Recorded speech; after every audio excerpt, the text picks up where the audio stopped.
ओम नमो भगवते वासुदेवाय। अतः चतुर्थो अध्याय। राजा का सृष्टि विषयक प्रश्न और सुखदेव जी का कथा आरंभ। सुत जी कहते हैं, सुखदेव जी के वचन भगवत तत्व का निश्चय कराने वाले थे। उत्तरानंदन राजा परीक्षित ने उन्हें सुनकर अपनी शुद्ध बुद्धि भगवान श्री कृष्ण के चरणों में अनन्य भाव से समर्पित कर दी। शरीर, पत्नी, पुत्र, महल, पशु, धन, भाई बंधु और निष्कंटक राज्य में नित्य के अभ्यास के कारण उनकी दृढ़ ममता हो गई थी। एक क्षण में ही उन्होंने उस ममता का त्याग कर दिया। सौनकादि ऋषियों, महामनस्वी परीक्षित ने अपनी मृत्यु का निश्चित समय जान लिया था। इसीलिए उन्होंने धर्म, अर्थ और काम से संबंध रखने वाले जितने भी कर्म थे, उनका संन्यास कर दिया। इसके बाद भगवान श्री कृष्ण में सुदृढ़ आत्मभाव को प्राप्त होकर बड़ी श्रद्धा से भगवान श्री कृष्ण की महिमा सुनने के लिए उन्होंने श्री सुखदेव जी से यही प्रश्न किया जिसे आप लोग मुझसे पूछ रहे हैं। परीक्षित ने पूछा, भगवत स्वरूप मुनिवर, आप परम पवित्र और सर्वज्ञ हैं। आपने जो कुछ कहा है वह सत्य एवं उचित है। आप ज्यों ज्यों भगवान की कथा कहते जा रहे हैं, त्यों त्यों मेरे अज्ञान का पर्दा फटता जा रहा है। मैं आपसे फिर भी यह जानना चाहता हूँ कि भगवान अपनी माया से इस संसार की सृष्टि कैसे करते हैं। इस संसार की रचना तो इतनी रहस्यमयी है कि ब्रह्मादि समर्थ लोकपाल भी इसके समझने में भूल कर बैठते हैं। भगवान कैसे इस विश्व की रक्षा और फिर संहार करते हैं। अनंत शक्ति परमात्मा किन किन शक्तियों का आश्रय लेकर अपने आप को ही खिलौने बनाकर खेलते हैं।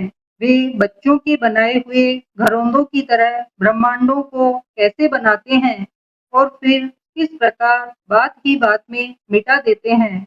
भगवान श्री हरि की लीलाएं बड़ी ही अद्भुत अचिंत्य है।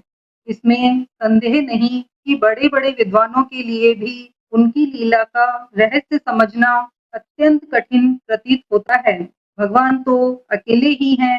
वे बहुत से कर्म करने के लिए पुरुष रूप से प्रकृति के विभिन्न गुणों को एक साथ ही धारण करते हैं अथवा अनेकों अवतार ग्रहण करके उन्हें क्रमशः धारण करते हैं। मुनिवर, आप वेद और ब्रह्म तत्व दोनों के पूर्ण मर्मज्ञ हैं।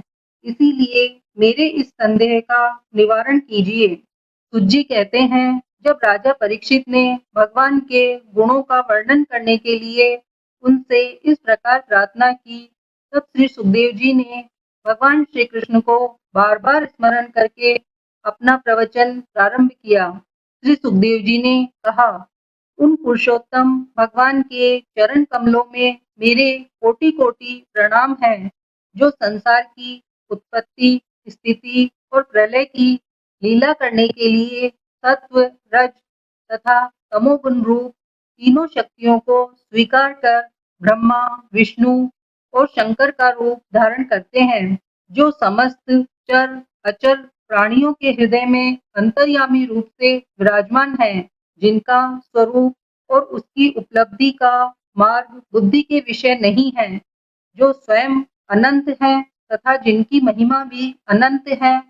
हम पुनः बार बार उनके चरणों में नमस्कार करते हैं, जो सत्पुरुषों का दुख मिटाकर उन्हें अपने प्रेम का दान करते हैं, दुष्टों की सांसारिक बढ़ती रोककर उन्हें मुक्ति देते हैं तथा जो लोग परमहंस आश्रम में स्थित हैं, उन्हें उनकी भी अभिष्ट वस्तु का दान करते हैं, क्योंकि चर अचर समस्त प्राणी उन्हीं की मूर्ति हैं। इसीलिए किसी से भी उनका पक्षपात नहीं है। जो बड़े ही भक्त वत्सल हैं और हठपूर्वक भक्तिहीन साधन करने वाले लोग जिनकी छाया भी नहीं छू सकते, जिनके समान भी किसी का ऐश्वर्य नहीं है, फिर उससे अधिक तो हो ही कैसे सकता है। तथा ऐसे ऐश्वर्य से युक्त होकर जो निरंतर ब्रह्म स्वरूप अपने धाम में विहार करते रहते हैं, उन भगवान श्री कृष्ण को मैं बार बार नमस्कार करता हूँ, जिनका कीर्तन, स्मरण, दर्शन, वंदन, श्रवण और पूजन जीवों के पापों को तत्काल नष्ट कर देता है। उन पुण्य कीर्ति भगवान श्री कृष्ण को मैं बार बार नमस्कार करता हूँ। विवेकी पुरुष जिनके चरण कमलों की शरण लेकर अपने हृदय से इस लोक और परलोक की आसक्ति निकाल डालते हैं और बिना किसी परिश्रम के ही ब्रह्म पद को प्राप्त कर लेते हैं, उन मंगलमय कीर्ति वाले भगवान श्री कृष्ण को अनेकों बार नमस्कार है। बड़े बड़े तपस्वी, दानी, यशस्वी, मनस्वी, सदाचारी और मंत्रवेता जब तक अपनी साधनाओं को तथा अपने आप को उनके चरणों में समर्पित नहीं कर देते, तब तक उन्हें कल्याण की प्राप्ति नहीं होती। जिनके प्रति आत्मसमर्पण की ऐसी महिमा है, उन कल्याणमयी कीर्ति वाले भगवान को बार बार नमस्कार है। किरात, हून, आंध्र, पुलिन, पुलकस, आभीर, कंक, यवन और खस आदि नीच जातियां तथा दूसरे पापी जिनके शरणागत भक्तों की शरण ग्रहण करने से ही पवित्र हो जाते हैं, उन सर्वशक्तिमान भगवान को बार बार नमस्कार है। वे ही भगवान ज्ञानियों की आत्मा है, भक्तों के स्वामी है, कर्म कांडियों के लिए वेद मूर्ति है, धार्मिकों के लिए धर्म मूर्ति है और तपस्वियों के लिए तप स्वरूप है। ब्रह्मा, शंकर आदि बड़े बड़े देवता भी अपने शुद्ध हृदय से उनके स्वरूप का चिंतन करते और आश्चर्यचकित होकर देखते रहते हैं। वे मुझ पर अपने अनुग्रह की प्रसाद की वर्षा करें, जो समस्त संपत्तियों की स्वामिनी लक्ष्मी देवी के पति हैं, समस्त यज्ञों के भोक्ता एवं फलदाता हैं, प्रजा के रक्षक हैं, सबके अंतर्यामी और समस्त लोकों के पालन करता है तथा पृथ्वी देवी के स्वामी हैं, जिन्होंने यदुवंश में प्रकट होकर अंधक, वृष्णि एवं यदुवंश के लोगों की रक्षा की है तथा जो उन लोगों के एकमात्र आश्रय रहे हैं, वे भक्त वत्सल संत जनों के सर्वस्व श्री कृष्ण मुझ पर प्रसन्न हो।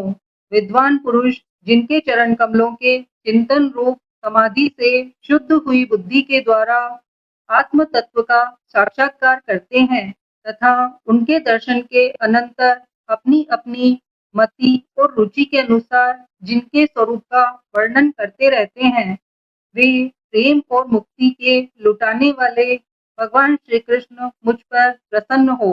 जिन्होंने सृष्टि के समय ब्रह्मा के हृदय में पूर्व कल्प की स्मृति जागृत करने के लिए ज्ञान की अधिष्ठात्री देवी को प्रेरित किया और वे अपने अंगों के सहित वेद के रूप में उनके मुख से प्रकट हुई। वे ज्ञान के मूल कारण भगवान मुझ पर कृपा करें, मेरे हृदय में प्रकट हों।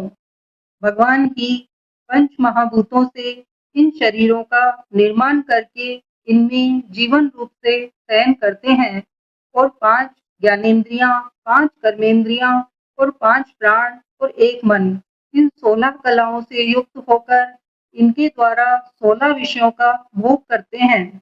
वे सर्वभूतमय भगवान मेरी वाणी को अपने गुणों से अलंकृत कर दें। संत पुरुष जिनके मुख कमल से मकरंद के समान झरती हुई ज्ञानमयी सुधा का पान करते रहते हैं, उन वासुदेवावतार सर्वज्ञ भगवान व्यास के चरणों में मेरा बार बार नमस्कार है। परीक्षित, वेद गर्भ स्वयंभू ब्रह्मा ने नारद के प्रश्न करने पर यही बात कही थी, जिसका स्वयं भगवान नारायण ने उन्हें उपदेश किया था और वही मैं तुमसे कह रहा हूँ। इति श्रीमद्भागवते महापुराणे परमहंस्या संहिताया द्वितीय स्कंदे चतुर्थो अध्याय।